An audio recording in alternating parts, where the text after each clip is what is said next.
Γεια σας, καλώς ήρθατε στο κανάλι μου. Πάμε σήμερα να φτιάξουμε νηστίσιμα κουραμπιεδάκια, έτσι. Έρχεται η νηστεία του 15 Αύγουστου, οπότε ένα νηστίσιμο γλυκάκι είναι μία χαρά. Πάμε να σας δείξω την εκτέλεση και τα υλικά.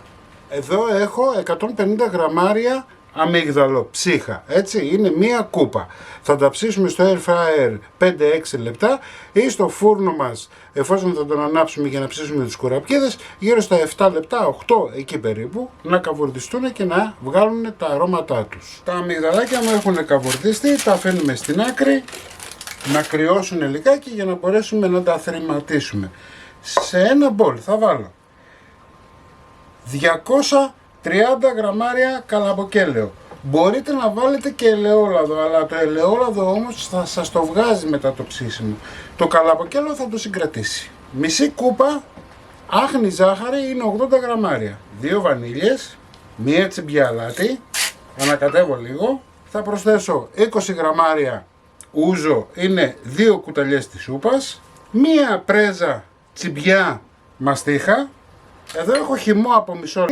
Θα βάλω 2 γραμμάρια σόδα, έτσι, ανακατεύω λίγο για να σκάσει ο κουραμπιές μας. Ωραία, ανακατεύω. Εφόσον κρύωσαν λιγάκι τα αμύγδαλά μας, θα τα θρηματίσουμε. Βλέπετε, δεν θέλουμε πολύ, τόσο όσο. Θα πάρουμε το μείγμα μας. Εδώ έχω αλεύρι για όλες τις χρήσεις.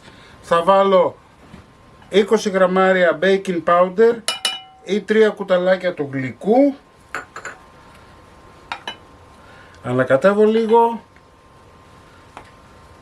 και πάμε σιγά σιγά να ενσωματώσουμε.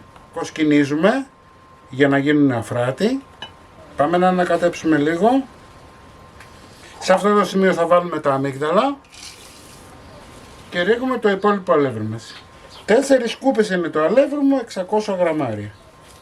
Θα έχετε μία ζύμη η οποία θα είναι τριφτή σαν την άμμο, βλέπετε. Εάν δείτε ότι δεν σας πλάθετε, γιατί δεν πλάθουμε στην προκειμένη περίπτωση, κάνουμε αυτό το πράγμα.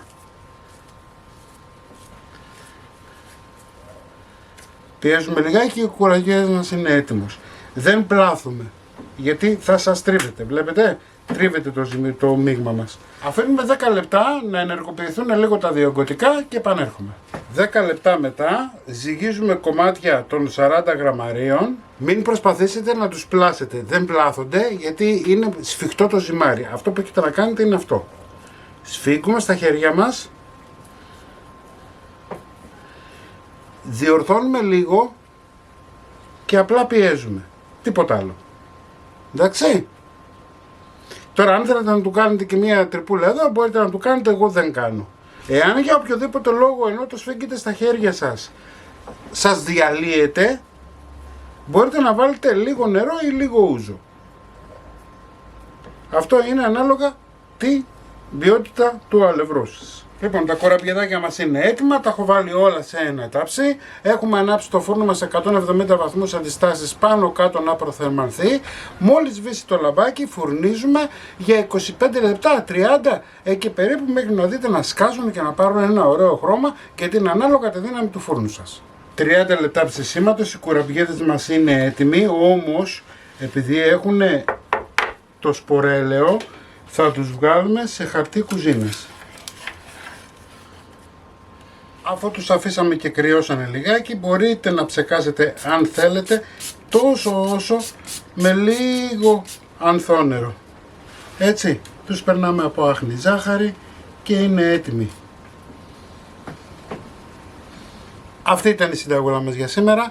Μην ξεχνάτε να κάνετε κοινοποίησεις στα βίντεό μου, να κάνετε γραφούλα στο κανάλι μου, να έρθετε στις ομάδες μου Μαγειρικές Απολαύσεις και Γιώργος Ζόλης Μαγειρικές Απολαύσεις και εμείς θα τα ξαναπούμε σύντομα με ένα επόμενο βίντεο, μια νέα συνταγή.